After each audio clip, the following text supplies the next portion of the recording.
मित्रांनो, आज मैदान पार पडलं लिंब तालुका जिल्हा सातारा या ठिकाणी मुंबईचं मैदान पार पडलं. त्या मैदानामध्ये प्रथम क्रमांकाचा मान पटकावलेला आहे सातारा एक्सप्रेस बलमा आणि सचिन या नंदीने. आपल्या सोबत टीम आहे सातारा एक्सप्रेस बलमाची. नमस्कार शेठ. काय सांगाल आज काय नियोजन कसं काय झालेलं? बलमाचं नियोजन कसं झालं? शेटने नियोजन केलेलं एक 5-6 दिवसापूर्वी नियोजन झालं होतं. म्हणजे आपल्याला पायरा होता दुसरा थोडक्यात, पण शेट नियोजन केलं. आपल्या डॉक्टर साहेबाला डॉक्टर आहेत शेटचं त्यांचं बोलणं झालं, नियोजन झालं आणि आज पळालो. भागात नाव राखलं बैलानं फक्त भागात नाव दाखवून दिले की त्याला जर कमी लेखलं तर तो काय करू शकतो. त्यांना दाखवून दिले, सिद्ध केले. सातारचं नाव संबंध महाराष्ट्रामध्ये आहे आणि गावच्या मैदानात त्याने एक नंबर नाही का. म्हणजे ज्या वेळेस भागाचा प्रश्न येतो ना त्यावेळेस बैल भागात एक करतोच. मागच्या वेळेस बी बुईंचा आढळ त्यावेळेस भागात बैलाने एकच केला आणि ह्यावेळेस बी लिंबाचा बैलाने एकच केला, सिद्ध केला आज बैलाने. तरी सातारा एक्सप्रेस बलमा याचं नाव म्हणजे त्याचा इतिहास आहे आणि प्रत्येकानं आपण बघितलेला आहे. सातारा जिल्ह्याचे अनपान छान म्हणून त्याच्याकडे बघितलं जातं आणि त्याचे इतिहास पण त्या पद्धतीचे. पण कुठंतरी थोड्या काळासाठी त्याचा एक वाईट बॅच चालू होता. त्यावेळेस त्याला असं म्हणण्यात आलं की बलमावरती एक नंबर पण त्यांना जिद्दीनं सिद्ध करून दाखवलं. काय सांगितलं त्यासाठी आज बैल काढला. जी म्हणत होती का नाही बैल संपलाय, तुमचा बैल पळू शकत नाही, तुमचा बैल बांधून ठेवा, त्यासाठीच बैल आज काढला. आणि म्हणजे मालका माणसं आहेत का नाही आत्ताची पैरे देत नाहीत. उघड तुम्हाला सांगतो की पैरे झालेले बैलांनी मोडलेत, नाही म्हणतात की असं नाही तसं नाही. त्यासाठी आज बैलानं सिद्ध केलं आणि बैलांना एक केला. कुठेतरी नंदीने एक इतिहास केला असतो, तो इतिहास तो इतिहास विसरला. आमचा बैल 12 वर्ष झालं पोहतोय, त्यामुळे आम्हाला 12 वर्ष बैलाने इतकं नाव केलं. आणि बैला कुठं आमदाला अपेक्षा पण नाही पळणार आता अपेक्षा बैल नाही 12 वर्ष एकमेव बघता बैल आता महाराष्ट्रात एवढा दम आहे की तो एक नंबर करू शकतो. हाच एक महाराष्ट्राला अभिमान आहे की तो अजून पळतोय, एक नंबर केला. त्यामुळे ट्रोल करणाऱ्यांकडे किंवा नाव ठेवणाऱ्याकडे आपण लक्ष नाही देत. आपण नाव करून ठेवलं, आपलं त्याने कुठं नाव आलं. संपूर्ण सातारा जिल्ह्याचं नाव केलंय प्रेक्षक म्हणजे त्या फॅन्स लोकांसाठी तो पळतोय.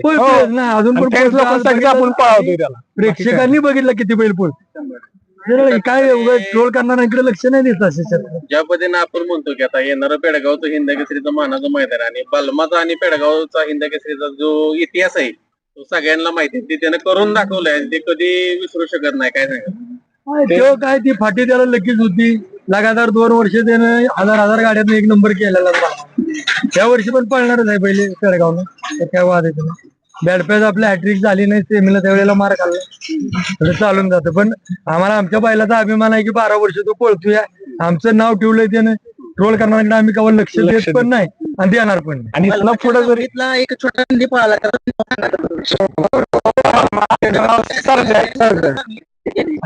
त्याची माहिती द्या थोडीशी. त्यांना पण बलमाच्या मागे नाव चालवतोय. म्हणजे बलमाच्या माघारी शेठचं नाव तो 1,00,000% ठेवणार. 100% ठेवणार त्याचा पण जलवा होता.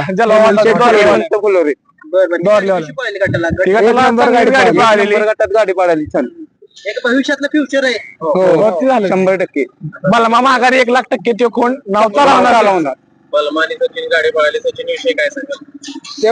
बैल आता महाराष्ट्रात टॉपलाच बैल पोहतोय, त्याचा काही विषयच नाही. त्या बैलामध्ये जाईल त्या अड्ड्यात तो बैल राहतोय. आदत वयात हिंदकेसरी त्या बैलाचं मी म्हणजे कुणीच आता म्हणजे कोणच ते रेकॉर्ड मोडू शकत नाही. हिंदकेसरीला हिंदकेसरीला केलाय. प्रशांत ड्रायव्हर आणि भैया ड्रायव्हर दोघांनी गट आणि सेमीफायनलची गाडी पळवली. काय सांगाल? काय आपला घरातला माणूस आहे परसू. बलमा आणि प्रशांत ड्रायव्हर एक वेगळं नातं आहे. कुठंतरी आज एक भागातलं मैदान आणि म्हणजे घरचंच मैदान म्हणू आपण. त्या ठिकाणी कुठंतरी ज्या पद्धतीनं नियोजन करत आलो होता ते कुठंतरी त्यानं सार्थक करून दाखवलं. काय सांगता? 100% करून दाखवणार ते बैल. त्याला पण काळजी आहे फॅन्स लोकांची. गावाशेजारी मैदान आहे, त्यामुळे बैलानं तेवढं सिद्ध करून दाखवला. सचिनचं आमचं असं काय जुनं म्हणजे नातं पहिल्यांदा गाडी पळालेली फॉर्च्युनरच्या मैदानात श्रीनाथ. नशीब नव्हतं आपलं सचिन पहिल्यांदाच पळाला त्यावेळेला. त्याच्यानंतर उजेडात. पण बैल अतिशय आता महाराष्ट्र टॉपला पळणारा सचिन आहे, त्याबद्दल त्याला नाव ठेवण्याचा अर्थ नाही. आज बैलाला त्यानं पुरेपूर साथ म्हणजे बैलाला चांगली साथ देऊन ती गाडी पळाली. सातारा एक्सप्रेस बलमाला हरिण काय म्हटलं जातं थोडस लोकांना सांगा. हरणागत त्याच्या उड्या आहेत बैलाच्या, त्यामुळे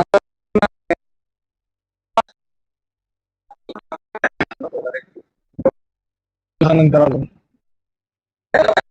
सातारा एक्सेस बलमाने आणि सचिनने एक नंबरचा मान पटकवला. खूप खूप साऱ्या शुभेच्छा तुम्हाला. असं तुमचा नंदी कायम गुलालामध्ये राहा. धन्यवाद. धन्यवाद तुमचं पण.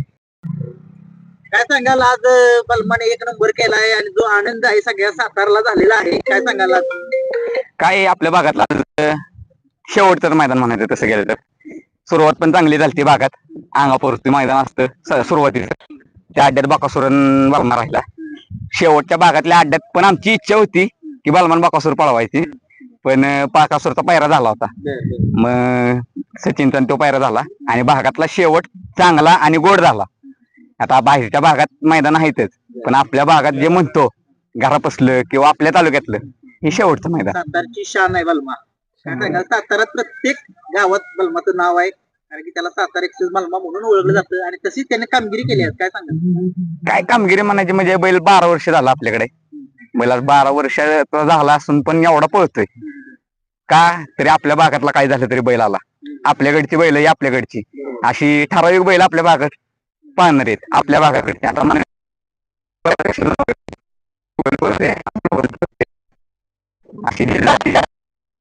जास्त काळ पाहणार 12 वर्ष पाहणारी बैल आणि थोड्या काळात बैल ह्यात फरक तर आलाच ना. मग त्यामुळे त्या बैलाची खासियत आहे. ट्रोल करतात ना त्याला आणि बरीच जण ट्रोल करणार की बलमाचं असं झालं बलमाचं तसं झालं. रोल करण्यापेक्षा कसं होतं की आपण ज्या पद्धतीने म्हणतो की बैलांचा ते इतिहास बघणं, आज त्याचं बरोबरी जर 12 वर्षाचा पाळणारा बैल आणि आता नवीन पाळणारा बरोबरी होऊ शकत नाही. बरोबर आहे कशी होणार आहे आधीचा तेव्हा? इतिहास बघतात बैलाचा, ते आताचा आधीचा इतिहास त्यांनी ऐकला नाही ना बैलाचा, ते आताचा चालूचा इतिहास बघतात. घडवले बरेच जण घडवून आणलेत 12 वर्षात त्यानं, किंवा त्याला बऱ्याच जणांनी त्याला पण घडवले. असं नाही की तो डायरेक्ट घडून आलाय. तो कोणाकडनं तरी घडला, त्यानं घडवले, पण घडवल्यांनी ज्यांना घडवलं ते विसरले. ते विसरले. हे तर 100%. या क्षेत्रात तुम्ही अनुभव घेतला म्हणजे दिसतोय मी थोडक्यात. ते असेल. आता 12 वर्ष जर एखादा बैल आपल्या घरी असेल तर हा 12 वर्षाचा अनुभवच झाला ना आपल्यासाठी. आणि त्याच्या आधी वडिलांना ते पण बैल पळत होता. आजोबांपासून बैल पाहतात, म्हणजे हे कुठेतरी पिढीजात वारसा आलेला आहे ना. मग त्यामुळे हा अनुभवच आहे ना सगळा इथून मागचा. आता दावणीला पण छोटा तुमचा नंदी आलाय, तो काय सांगतील त्याचं पण? तो बैल आता नवीन घेतलेला कोंड आहे. तो आपल्या पैठण भागातनं घेतलेला आहे आपण. तो आदत होता, आता दात लावलाय, दुसऱ्या ह्याच्यात आलाय आणि ओपनचं आज त्याचं पहिलंच मैदान. नक्कीच त्यामुळे तो पण आज क्वार्टरला राहिला. गटाला चांगलाच पळा, सेमीला थोडक्यात झालं, पण चालतं. पहिल्याच मैदानात क्वार्टरला राहणं ओपन साठी ही त्यासाठी मोठी गोष्ट आहे आणि आमच्यासाठी पण मोठी गोष्ट आहे. पहिल्याच मैदानात गुलाल दिलाय म्हणा. ओपनच्या पहिल्या मैदानात गोलवलेला, आदतला त्यानं पळून एक केल्यात असं काय नाही. बलमाच्या माघारी नाव ठेवलं आदतला राहिलाय तो, 3-4 अड्डे बैल पळाला तो पण राहिला चांगल्या बैलात पळाला. खूप साऱ्या शुभेच्छा असतील तुम्हाला. जसं की बलमान तुमचं नाव केलं तसं तुमचे दावणी सर्व नंदी तुमचं वजीर ग्रुपचं असेल किंवा तुमच्या सर्व सहकार्याचं नाव करतील. तुम्हाला शुभेच्छा असं सांगा. धन्यवाद.